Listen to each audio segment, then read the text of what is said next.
Welcome back, guys. So in today's video we're going to be showing you how to build an incubator using two of the more popular techniques and as inexpensively as possible. Let's take a look.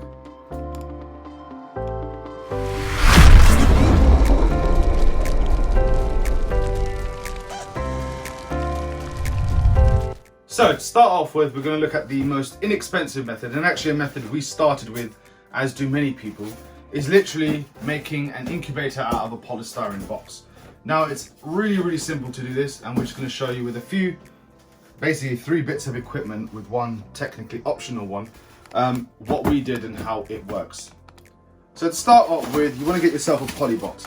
Now the size of the polystyrene box will be dictated by how many clutches you have, the size of your incubator tubs. Now bear in mind that we use the 3-litre Bra Plus boxes as our incubator boxes, right? So they're much smaller than a lot of people out there, but we like using these because we feel that they're more space efficient. Yes, we need to split, sometimes we need to split singular clutches between multiple boxes, but as you can see in this tub here, I can probably get 4 boxes of eggs. Okay, nice and simple. So in order to go about this, there's one thing we need to know. The polystyrene box in itself is going to act as that sort of insulative barrier that's going to hold the temperature. So you're obviously going to want a heat mat, okay? And for polystyrene boxes, you don't necessarily need so much of a large heat mat. This is a 6-watt Pro Rep heat mat. Okay, the measurements are 6 by 11 inches, which is 15 centimeters by 28 centimeters, and essentially this would be more than adequate. And what we do is we would tape that in there, and the polystyrene box allows you to make grooves, right? So we just push the cable. You could use a knife to make this cleaner. I'll just like pull away the corner a little bit. There we go, and that allows the wire to sit in there. So we would stick the heat mat in there, right? You then want a thermostat. Now here we actually have a thermostat by Habistat. We have more recently changed to these digital thermostats, which Jay can show, by Exoterra. Okay, we prefer them. They are, again, pulse proportionate rather than the on-off types of thermostats, and we find that it's more accurate, and with the pulse proportionate it works a lot better. So you want your probe, excuse me, I've got tangles here. You want to position your probe in the incubator, I would say between the actual boxes themselves. So if we take a look here, if I was using this particular one, I'd probably take the probe somewhere in the center here, okay, potentially even in this open space there. I don't need it to be sitting on the heat mat, but I don't want my boxes to be touching the heat mat either. That's important, because what will happen is, if you had boxes pressed up against this heat mat, okay, as this heat mat heats up and the probe is waiting to measure the temperatures, the temperature inside these boxes is going to overheat, and that can kill your eggs. So I always like to allow a nice amount of space around the heat mat where you're not going to put any boxes, okay? So I would do it in this sort of format. Safe zone. Exactly, the safe zone. So I'd put my thermostat or my probe in there. That will keep the temperatures nice and stable. The last optional, but I would recommend, is just a cheap USB computer fan, okay? You can buy these really inexpensively on places like Amazon and eBay. I think this one cost £7 or whatever it was. And this will allow for plenty of circulation of air. Now what you don't want is pockets of hot air and cool air. What you want is the air to be able to actually move around the incubator. So what we would do, these literally, I would just slide that in there. I wouldn't even feel the need to really have to worry about securing it. Oh. Do it like this, okay? And I would have the wire hanging out. And then literally what I would do is I would plug, I don't have the head at the moment, but I would plug both the heat mat and the fan into the stat, okay? So I'd plug them into the stat, and then I'd plug the stat directly into the mains. Now you want to kind of set this up before actually having eggs on the ground, because you want to ensure the temperatures are what you want. Now it's very important to know that sometimes the temperature set on the thermostat isn't the temperature in reality within your incubator in this case, and certainly not within the egg boxes. So you want to do some experimenting beforehand. You might find you need to put it up slightly or down slightly, and this will just give you plenty of time to work out exactly what you're doing in terms of, you want it to be as perfect as possible beforehand. It is important. I'm going to steal. Well, we currently have in our incubator, you'll see there are multiple thermometers, okay, that are keeping close check of the temperature. I always like to use 2 thermometers from different brands to see if they're agreeing with each other, just in case there's a fault with the thermometer. I want to be absolutely certain. So these digital thermometers are really inexpensive to buy. You can get them pretty much anywhere. And I would suggest having the probe of this inside one of the egg boxes, okay? Now in our case, I would literally just use the suction cup to stick it inside. Obviously, I ain't gonna lick it because it's been in egg boxes already. And I would just have that sitting on the outside of on the lid or something. On the lid or somewhere. And the reason is that what you'll be seeing with this, that would tell you the actual temperature of the air inside of the egg box. Because sometimes the air inside the incubator might be actually slightly warmer, or in some cases slightly cooler, than the temperature inside the egg box itself. And what we want to know is at what temperature are those eggs sitting at. So you want that inside of your egg box. Doesn't matter what you use. We're using bra plastic, we use larger tubs, it doesn't matter. The idea is this is giving you an accurate reading of the temperature inside. One final thing that you could choose to do, which we did when we had ours, is put some some water bottles in there. So you could get your standard, what are they, 250 ml, water bottles, and just shove a few in there. The reason for that is that water holds temperature better than air, okay? So by putting in those bottles, it creates a better stability overall. Now we don't have any in the in our incubator here, right? We do have a very large reservoir at the bottom filled with water. That's less to keep, but you could do it here. I could put 2 litre bottles of water in here to help keep the temperatures in there stable and not fluctuate as much. But we use that to just help with humidity in the box itself. But very, very simple design, very, very simple to do, takes up practically no space. Anyone can make it, nice and cheap. And we used it for our first 2 ever seasons. We used the polystyrene box. Never had a single egg go bad, never had a single egg go moldy, none of that. Perfect hatch rate, perfect success with this style of incubator. And I would consider this if you have a handful of clutches, right? If you have sort of between 1 and 5 clutches potentially, you could try poly boxes. I know there are people out there who still use poly boxes regardless of how many clutches they have. But I do really like the poly boxes. Really good, reliable method. But again, make sure you've set it up several days before, or I would say at least a week or 2 prior to your expected egg date, just so that you know everything's stable, everything's exactly where it should be, and you're good to go. Right, so looking at a different method, a method we now use and a lot of people out there use, is using under counter or over counter fridges, right, to incubate their eggs. Now, what we did with ours that we're not going to do with this one is actually remove all the cooling elements. You do have to be careful when you're doing that to a fridge, because it does actually carry compressed gas, and it's the compressed gas that fuels the motor, which cools or creates that cold temperature. Now, if you're not sure, leave it. In this case, I will just leave it alone. Okay, if we take a look inside, that there is the panel that would be normally cooling this entire fridge. Now, this fridge doesn't come with any inbuilt fans, but as standard. Ours did, and we were lucky enough or fortunate enough where we could remove the cooling element but still keep the fans intact, so that the fans that came with the fridge still work and are still there. If it doesn't, or you end up not being able to use them, you can easily and happily buy a fridge that doesn't work. So it's another inexpensive method. You can find old fridges that don't work on Gumtree a lot of the time for next to nothing. Sometimes you actually find local shops or people just trying to get rid of them.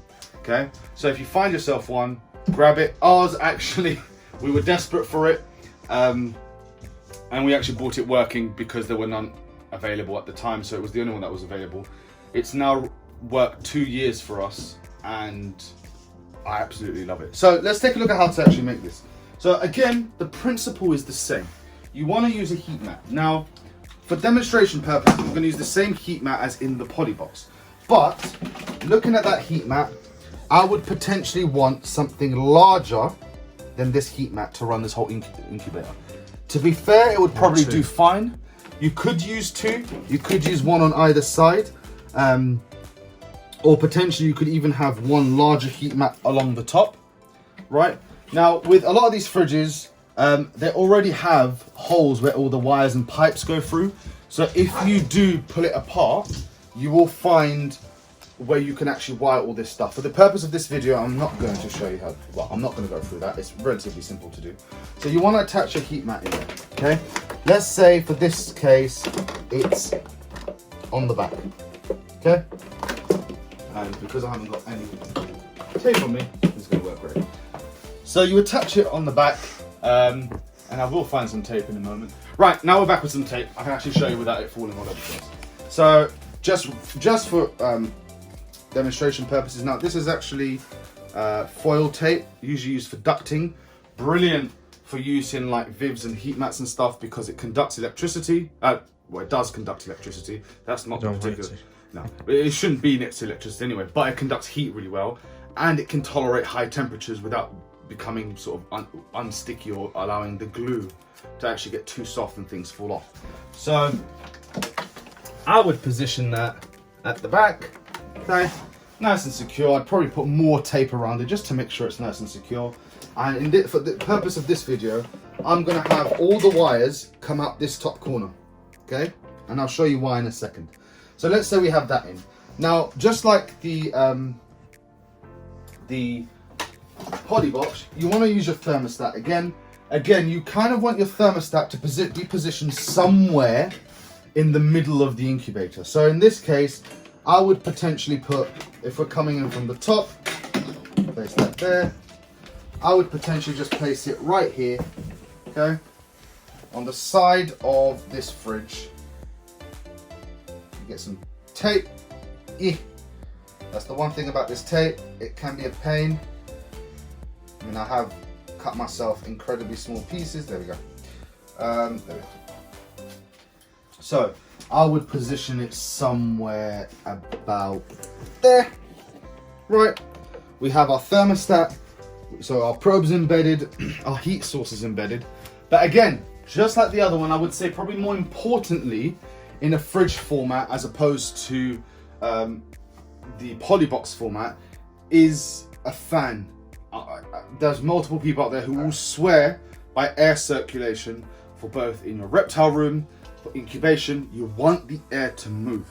Now, you don't want air to move around the eggs because the eggs are usually in sealed boxes. Ours have all sealed holes to stop air movement so that the humidity stays high.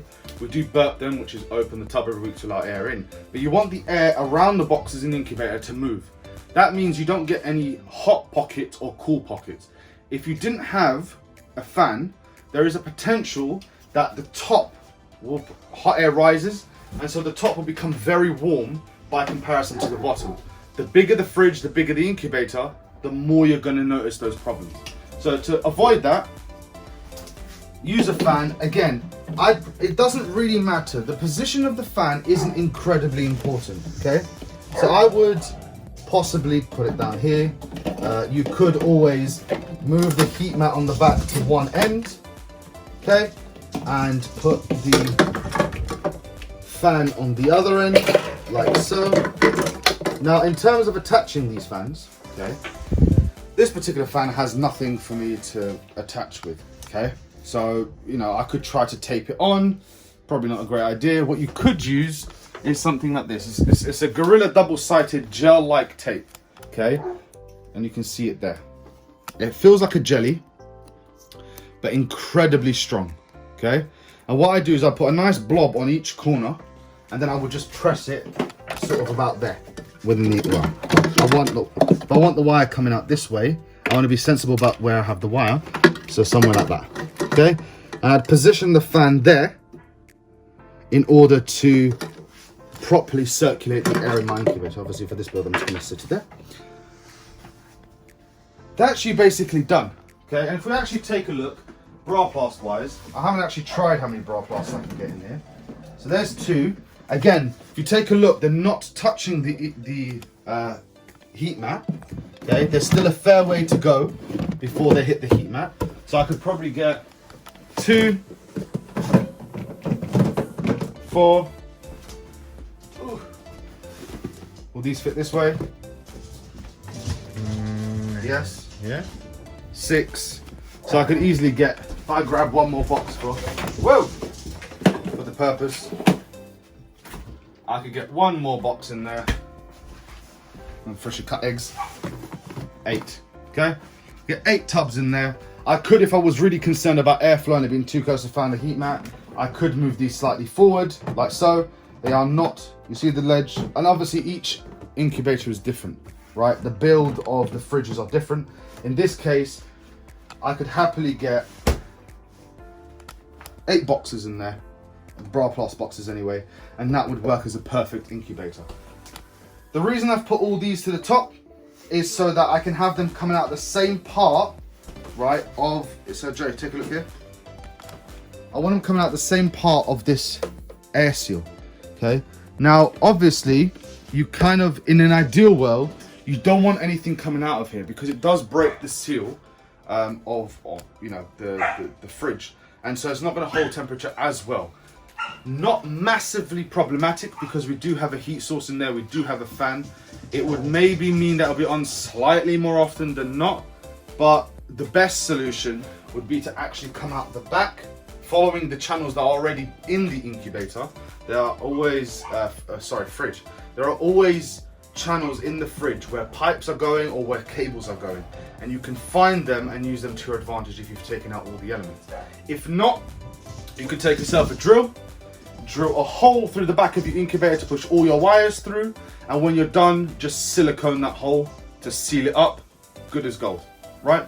If we take a look at ours really quickly, some of the things that you could potentially want on top, and it's looking a bit sad and empty at the moment, there's only 2 clutches in there, but you know, lighting, we like to have lights on our incubator so we can actually see inside. Our incubator was actually built, and potentially what I'll do is if this incubator ever goes off this year, because by the way it's looking now, it might never go off again because we're getting clutches so spread out that there's always going to be something in there. But what we did with this particular fridge is, if Jay, if you can come closer, we actually removed the back panel. So you'll see there's screws all around. If you look carefully, you can just about make out the heat mat. Can you see that heat mat there? No, probably not. So what we did is we removed the whole back of this, okay? Tore it off, put 2 large heat mats down the back, the biggest we could fit in there, behind the metal. The 2 fans up top were part of this fridge when it came, and where they're on a pulse proportion, you will have noticed there, if you were listening closely, the fans got louder. Okay, because they're part of the pulse proportionate system, what happens is the amount of power going to the fans will adjust along with the heat. So as it cools down, the fans will blow more and the heat mats will be hotter. And as it reaches temperature, the heat, they're all the way around. Yeah, no, fans will blow harder and the heat will get hotter. Yeah, when it's getting hotter. When it's warming up. Yeah, you said when it's getting cooler. Yeah, when it's cooling down. So incubator's cooling down. Jay's questioning me is, incubator currently is cooling down. Yeah? So the power's gonna say, well, the thermostat's gonna send more power to the heat mat because it needs to warm it up. And as the heat mat gets warmer, the fans start moving faster. Okay? When it then reaches temperature, it's going to cool, well, there's not going to be as much heat required anymore. So as the pulse proportionate thermostat reduces the power going to the heat mat, so does it also reduce power going to the fans, so the fans move slower, right? Same thing is going to happen here. If you plug everything, like I said before, what you want to do is plug both your fan and your heating system into, or together, into your thermostat. So you want everything plugged into your thermostat. That way what you can ensure is that they're basically synchronized. Because what you don't want, or it's just better to, I mean, you could potentially do it the other way and just have the fan running on full power all the time. That is possible to do. But hopefully us showing you this helped, okay? The only other tip we can give you, or that I would want to give you, is in terms of egg boxes, have them pre-made and already in your incubator before you get eggs as well. That way your egg boxes are up to temperature. And tested still. And they're tested. You can get hydrometers if it's your first time incubating eggs. Get yourself a hydrometer that measures humidity and have a go. Experiment with that long before eggs arrive, because what you want is by the time your animals give you eggs, you've tested and everything is bang on and perfect. Eggs can be very sensitive. They do not appreciate fluctuations in temperature. They do not appreciate low humidity or fluctuations, in humidity. So you do really want to make sure all of that is tested and tried before you get your eggs. Hopefully these two builds made sense, and hopefully they gave you insight on how you can do it. They're not hard to do, believe me. I have no, to be honest, I just worked it out as I went along. It's not a difficult concept to follow. Just remember, test. Never have your boxes pressed directly up against your heat mat. You don't want that. You can use bottles of water in either to help stabilize the temperature for longer, especially if you're in a region where you're prone to power cuts. If I had loads of water bottles in this incubator and we had a power cut, it's going to hold that temperature it was at for much longer than it would if there was just air in there, because water can hold heat for longer than air can. Okay, so that's an option there. If you have any questions regarding this build, please do let me know. I will try and answer them the best I can. Leave it in the comment section down below. If you enjoyed this video, don't forget, I'm getting tongue-tied now. Don't forget to hit a like and subscribe button. Again, ask questions. I think I've said everything I was going to say. Incubator build, hopefully made sense. I know I probably rambled on because I can see Jay's face, and Jay's face is telling me that I've rambled on. He's waving the camera, but I don't know if you're going to have to do it harder, Jay, because we have like motion thing. You have to like proper go for it. Yeah, it won't look, in the recording, it won't look like you move the camera at all. It's motion fixing. Don't worry, I've done it before where I've sort of shook the camera saying no, gone to edit and gone, hold on, didn't move. Marvels of technology. Anyway guys, that's enough from me. See you in the next video.